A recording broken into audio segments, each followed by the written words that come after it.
Welcome to Unfamiliar Readings, where I, Dr. Octavia Cox, read aloud underloved texts.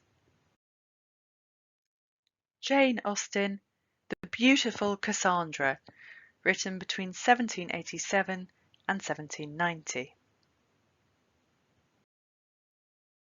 The Beautiful Cassandra, a novel in 12 chapters, dedicated by permission to Miss Austen.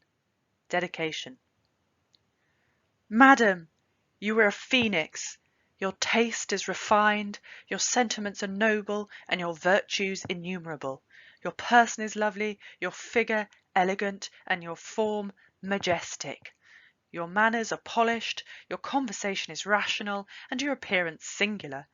If, therefore, the following tale will afford one moment's amusement to you, every wish will be gratified of your most obedient, humble servant, the author.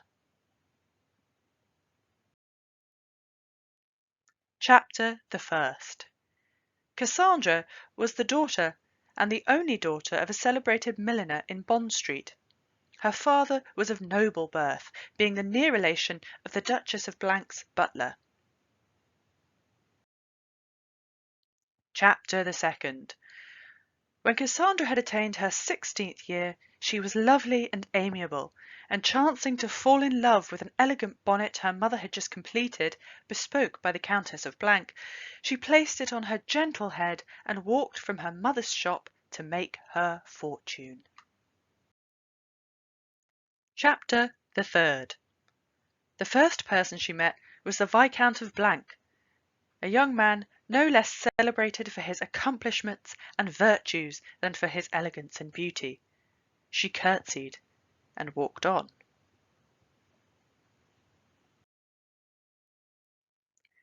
Chapter the Fourth.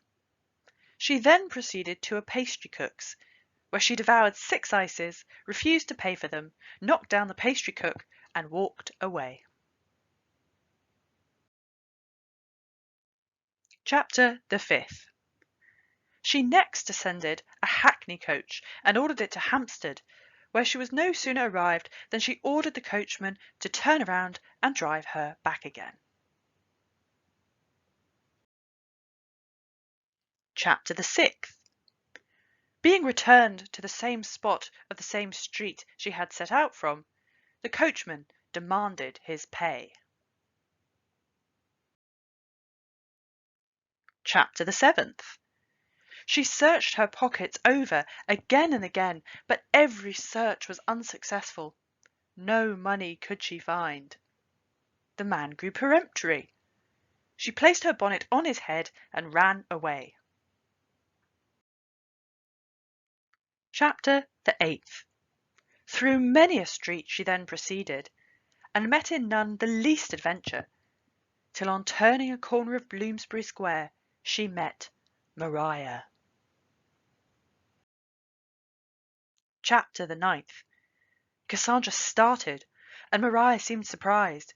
They trembled, blushed, turned pale, and passed each other in a mutual silence. Chapter the 10th. Cassandra was next accosted by her friend the widow, who, squeezing out her little head through her less window, asked her how she did. Cassandra curtsied and went on. Chapter the 11th. A quarter of a mile brought her to her paternal roof in Bond Street, from which she had now been absent nearly 7 hours. Chapter the 12th. She entered it, and was pressed to her mother's bosom by that worthy woman. Cassandra smiled, and whispered to herself, "This is a day well spent."